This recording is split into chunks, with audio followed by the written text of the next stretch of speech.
யூடியூபில் விளம்பரம் பார்ப்பதற்கு வேலை கொடுப்பவர்தான் ஊதியம் கொடுக்க வேண்டுமே தவிர பொதுமக்கள் முதலீடு செய்ய வேண்டிய அவசியம் இல்லை என்று பொருளாதார நிபுணர் நாகப்பன் பேசிய ஆடியோவை தற்போது கேட்கலாம்.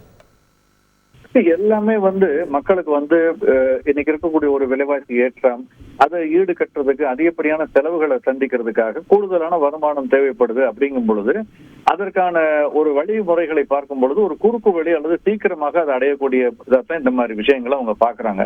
இது நல்லா புரிஞ்சுக்கிட்டு தான் அவங்க இந்த மாதிரி வரக்கூடியவர்களும் வருகிறார்கள். இதுல ஜெனுவனானதும் சில விஷயங்கள் இருக்கு, இல்லாம சொல்ல முடியாது. சில பேர் சர்ச் இன்ஜின் ஆப்டிமைசேஷன் சொல்லிட்டு அதுக்கு ஒரு பேக்கப்பா சில விஷயங்களை செய்வாங்க கூகுள்ல, இந்த மாதிரி இணையதளங்கள்ல.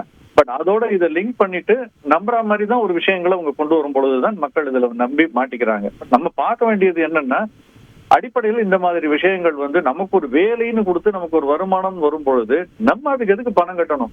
நமக்கு ஒரு வேலை கொடுக்குறாங்க, அதுக்கு அவங்க தான் நமக்கு பணம் கொடுக்கணுமே தவிர நம்ம போய் அவங்களுக்கு பணம் கொடுக்க கூடாதுங்கிறது தெளிவா இருக்கணும். இல்ல முதலீட்டு திட்டம் நம்மகிட்ட பணம் கேட்டு அதை பெருக்கி தரேன்னு சொல்றாங்களா, அப்ப அது மத்திய ரிசர்வ் வங்கியிடம் பதிவு பெற்ற ஒரு நிறுவனமா, என்பிஎஃப்சியா, வங்கி சாராத ஒரு நிதி நிறுவனமா, அல்லது யாரால் நெறிமுறைப்படுத்தப்பட்டது அப்படிங்கறத தெரிஞ்சுக்கிட்டு தான் நம்ம பணத்தை போடணுமே தவிர இது ரெண்டும் இல்லாம இந்த மாதிரி நடுவுல மாட்டிக்கிறதுங்கிறது மக்கள் திரும்ப திரும்ப மாட்டிக்கிறது வருத்தமான ஒரு விஷயமா இருக்கு.